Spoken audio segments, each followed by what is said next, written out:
in terms of inflation, it's like really high. When I heard the fees, I was like, wow. Like, I finished my engineering in less than 1/4 the amount of the fees I would be spending for 1 year.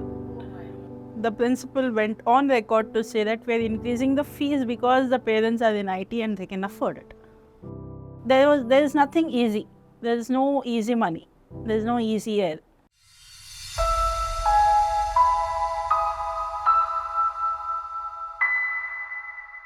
Welcome to Chasing Dreams with EduFund. Thank you. So we are very excited to have you here, and I've had conversations with you previously as well. So I'm really excited that our audience is gonna get to know your story as well.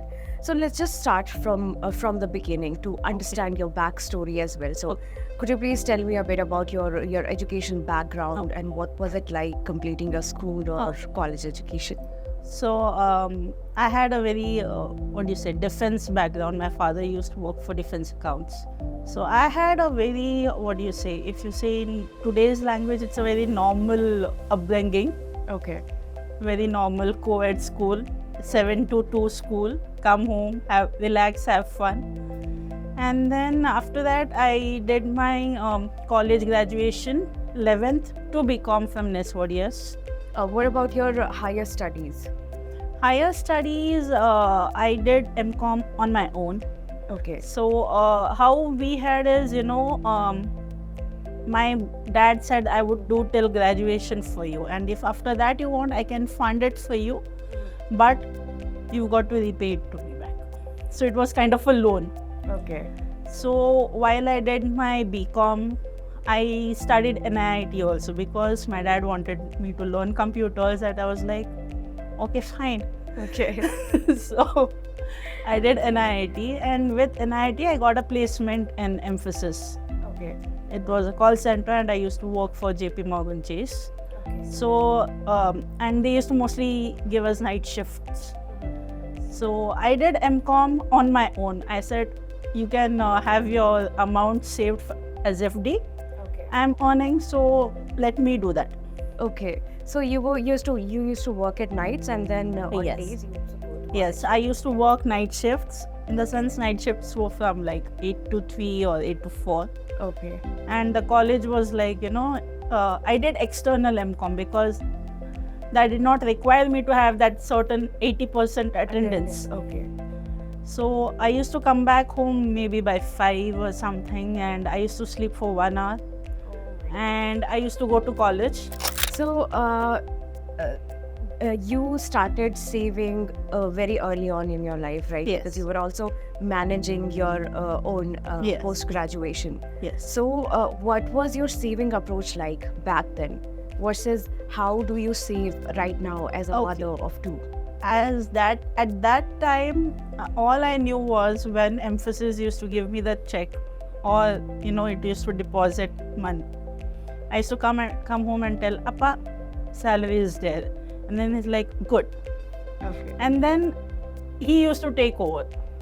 I used to get maybe 100 rupees per day. Okay. That was my pocket money. So he used to manage it, and he always followed this principle of whatever amount you're getting as your salary, without any further discussion, 50% is for savings. Right.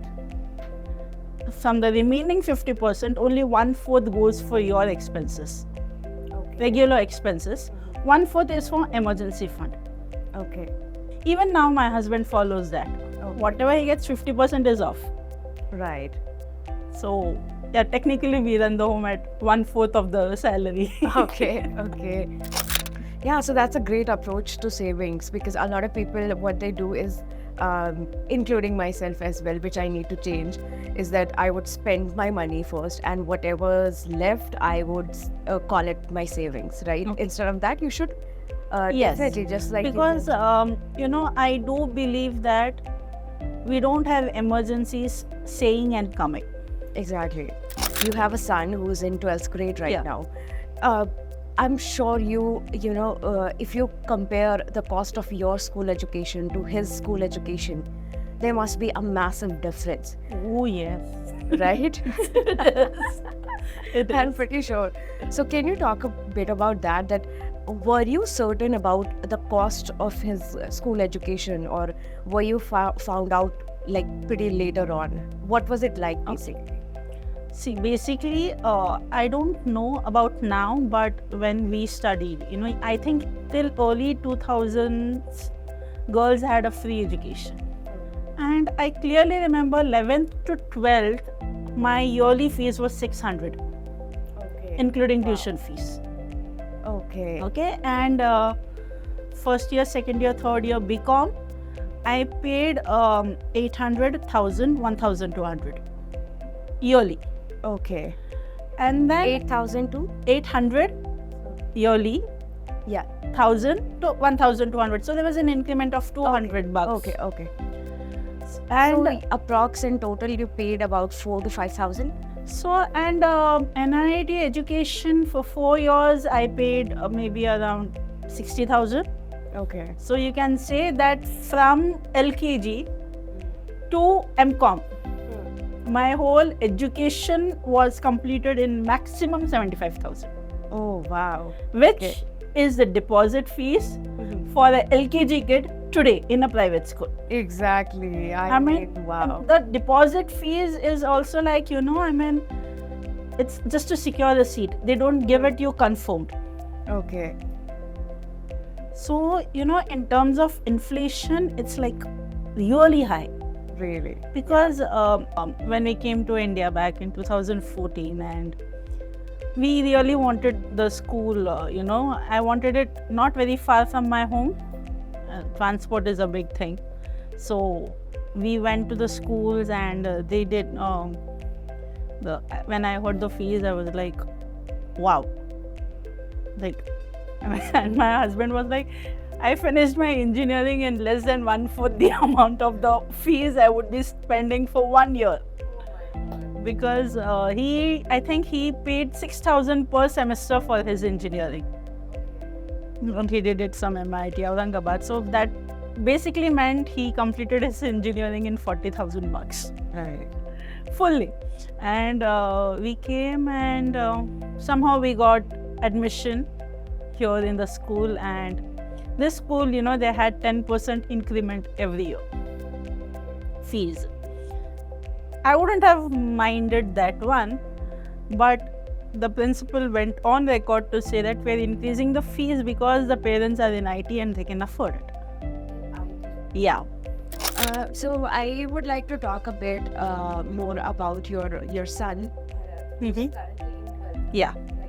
So 12th grade. I'm sure he has started. He and you also must have started looking for his Yes. college options. Yes. So you must already be aware of the cost of his education. Yes. Yes. So what has your plan been like to save for his education?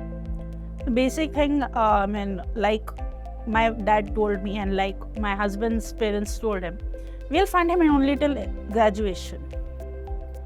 Anything after that has to be on his own. And there's going to be no paid seats. Whatever you do, it has to be on your merit. You get it? You work really hard, because it's all about competition these days. It's 0.1, 0.2%, you just lose your seat. So, if you want to really get a paid seat, you have to take a loan on your own. We'll be the guarantees, we'll be there for, signing off, but you have to pay your loan on your own. So that's what we have told him, work hard. Even after working hard, if you get a lesser percentage, it's totally fine.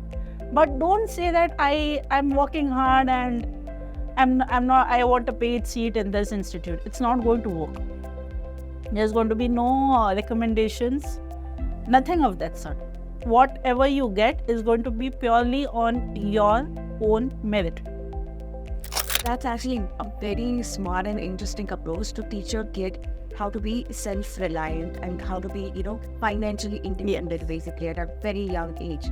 So speaking of financial independence, a lot of there's not very much awareness towards financial literacy in India and here.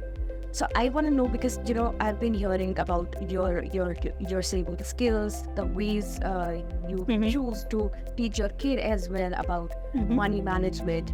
What, according to you, is financial freedom? Financial freedom is like you need to know when to spend, where to spend, how to spend.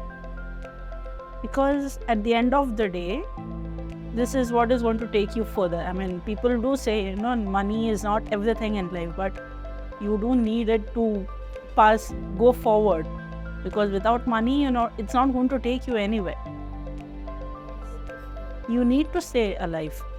And money is a medium, I mean, you need to say, I mean, you need not go overboard over that. You just, not say that I'm totally detached. Even a sannyasi needs some money these days. He has to carry on.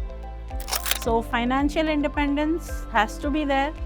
You earn, you learn, because without your own experience, you're not going to understand the efforts and experience of others.